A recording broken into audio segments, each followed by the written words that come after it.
Okay, so first of all, we're just going to get a base coat of dryad bark all over the container, and this is going to act as the darker part of our rust effect. So I'll go ahead and get that on. As you can see, obviously the model's been primed with a grey primer. You could prime it with a black, and obviously your dryad bark's just going to come out a little bit darker. But get this on, and then we'll move on to the next step. So with a nice even coat of dryad bark over the whole model, I'm now just using an old beaten up brush and some riser rust, and you can see I'm just removing some of the excess on some paper that I've got there, and I'm just stippling this over the whole container. The more that you go over a certain area, the more pigment is going to be laid down, so the brighter the orange. I do this in a few places deliberately, other places I'll leave so that it's a little bit more faded.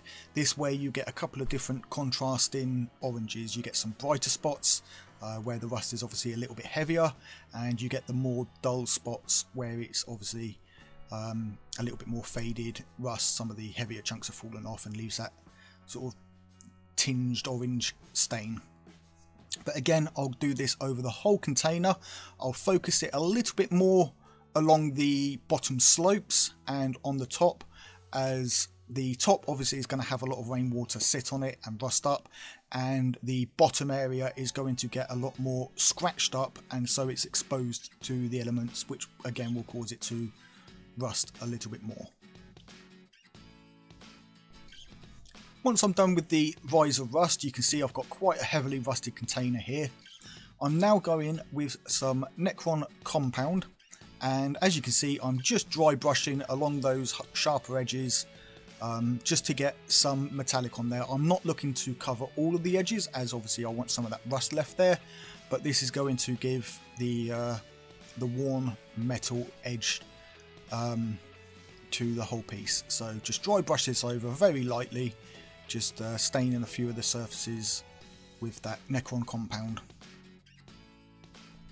So once the Necron compound has been applied and finished, I've gone and given it a varnish, a coat of matte varnish, to protect the paint from scratching after we apply this step. So this next step is using some chipping fluid from Vallejo, and I'm applying this with a brush fairly thin over the whole of the container. Now, the last container that we saw, I did this with PVA glue and blobbed it in areas that I wanted to chip in. This method with the chipping fluid is a little bit different, and so I'm going over the whole container. You can see I'm just blobbing it in there and then spreading it out, getting it nice and thin, and then leave it to dry for about 20 minutes. Now, this is my first time using this stuff, and I'm going by how I've seen other content creators do it, and I'm just trying on this last panel to blob it on a little bit thicker, just to see what the difference would be between thin and sort of a thicker application. And I will say at this point I prefer the PVA, my PVA method. Over this, I was not as happy with the end result.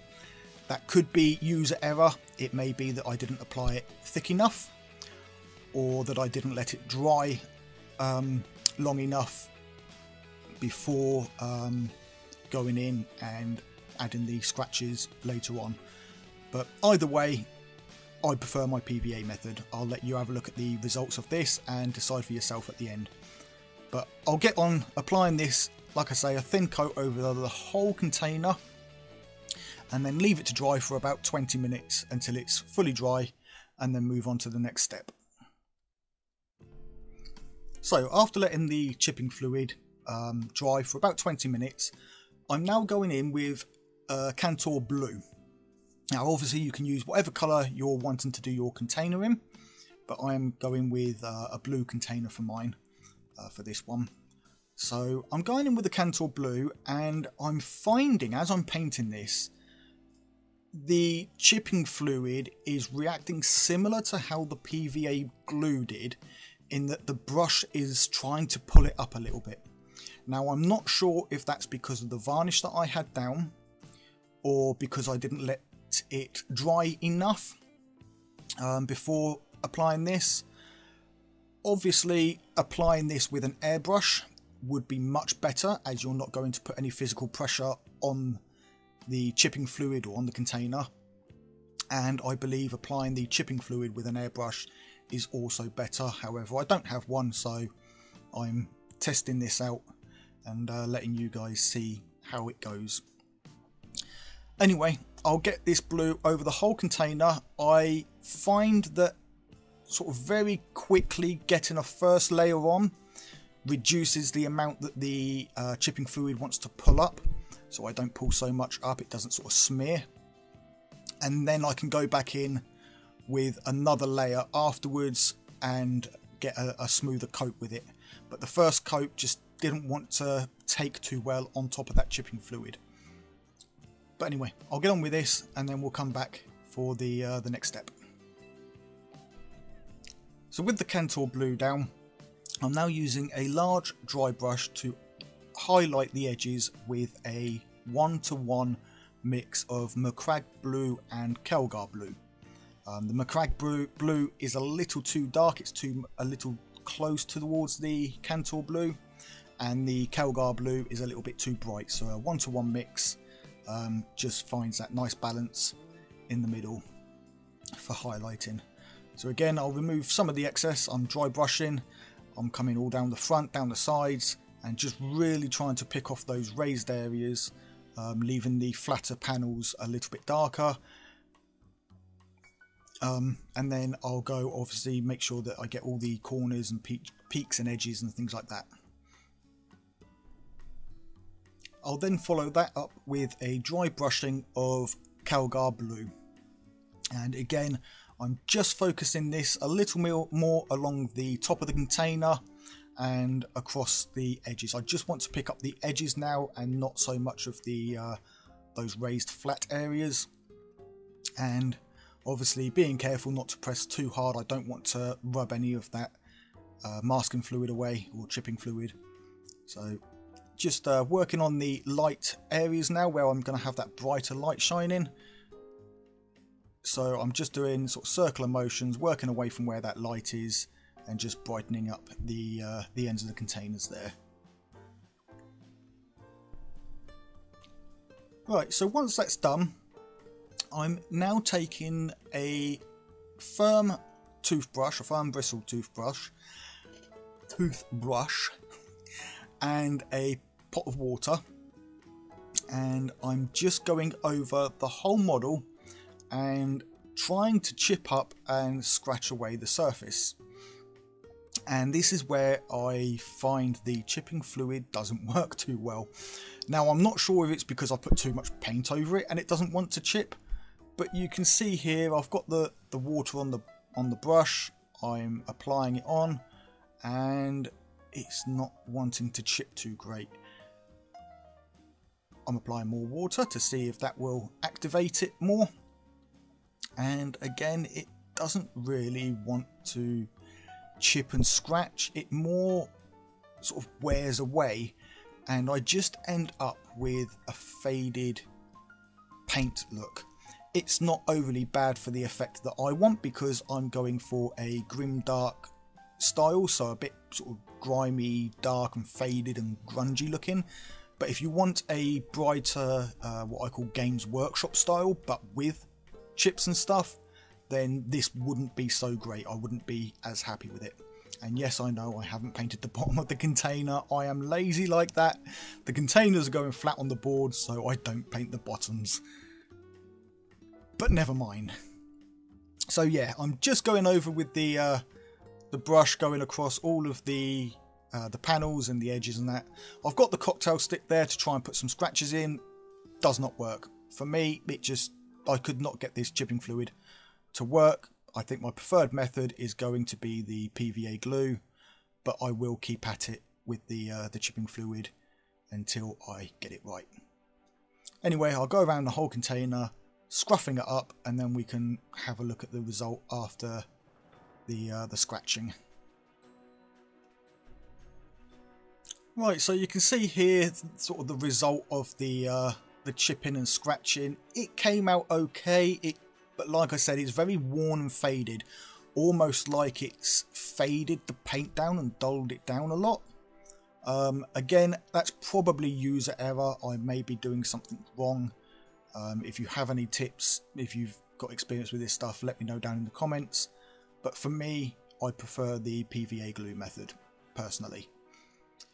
Anyway, moving on. The container doesn't look too bad, so I'm going to leave it as it is, that side of things. And I'm now just taking some Morgust bone and painting over the two skulls, the one on either end of the container here. Next, I'll take some Evil Sun's Scarlet and just apply it into the eye here, and then across the top of each of the buttons on the panel underneath. And obviously I'm doing this on both ends of the container, and then I'll move on to the other eye, and for that I'll be applying some Moot Green. Now I'm not too worried about getting it on the lens, sort of the framing of the eye here, as I'll then go in with some Lead Belcher and apply that around the edge, as you can see, and that cleans it up nicely, leaving that green glow within the eye. I'll also apply the Lead Belcher to the light fittings. Obviously anywhere that some of the rust is showing through, then I'll leave that showing and just apply the Belcher to the other areas. Okay, so time to start dirtying up the container. Now, with the previous container, I showed you how to do it with the AK Interactive streak and grime stuff. Obviously, that is solvent based, and you need a solvent to clean your brushes. So, for this video, I'm showing you how to do it with the Games Workshop stuff for a similar method. It's not going to have the exact same result, but you can get something similar using Games Workshop washes. So here I'm just applying some Agrax Earth Shade over the entire model, letting it sit down in some of those corners and up against edges, such as along the vertical or the diagonal cross braces. Obviously removing a few little bits. I don't want it pooling a huge amount, but we do want a little bit of shading and contrast in there. Now, because this is going to look like, or have the intention of looking like rainwater has run down it and it's just washed with grime and stuff, you don't have to worry about streaks and runs and things like that. Just slather it on and then leave it for about 5 minutes, if that, to start to dry. We want the majority of it drying, but we do want to move on to the next step while there are a few wet areas. Right, so for the next step, I'm just taking some super thinned down Troll Slayer Orange here. This is about 1 part Troll Slayer to 4 parts water. So it is super thin. You can see on my nail here, it barely shows. You'd have to excuse the nail. I had just primed some Death Guard for some upcoming videos. Now you can see some of the Nuln Oil, or sorry, the Agrax Earth Shade is still wet. You know, there's a few lines of it as it's still drying. But this is what I want, because it will blend in a little bit with the orange, and it will give a slightly different tint of orange. As the orange settles in, because it's very thin, it's going to spread along those wet areas and leave some orange mixed in with the brown, which gives a nice fade. Now what I'm doing here is applying it around, you can see just sort of rivets and stuff, but anywhere that I want it running, I'll get quite a bit loaded onto the brush, blob it at the start, and then as I pull the brush down, I'm pulling away from the model so that it is barely touching. And what that's going to do is leave sort of a wet streak behind that I can then dot the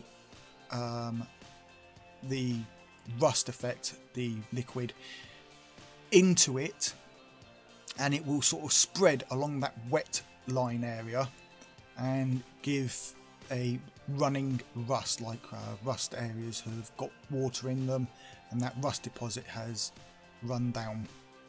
So I'm trying to barely touch the model here, just applying some of the paint. So at the top start, and then just sort of tap it down, get it to come down thin, and I'll continue this around the whole model. Now this is going to dry a lot less vibrant than when it first goes on, but that is what we want. We can then go back over with the mix again and go back into those areas, and it'll leave a slightly darker orange or brighter orange over some of those areas if you want it a little bit more vibrant. So with the container now done, I can now move on to the lights on the end. So I've got 3 yellows laid out here. That's Uriel yellow on the left, with Flash Gits yellow in the centre and Phalanx yellow on the right. And then I'm just using a round dry brush here and going over the light first with the working from left to right, so the Uriel, then the Flash Gits, and then the Phalanx. And what I'm doing is pulling away in the direction that the light would flow.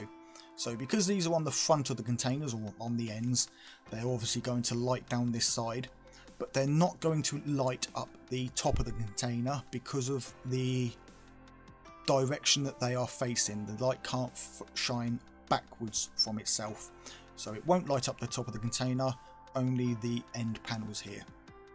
So working with the slightly darker yellow, I'm just working and sort of brightening up and letting it fade off as it gets further away from the light source. And obviously I'm doing this on both ends of the container.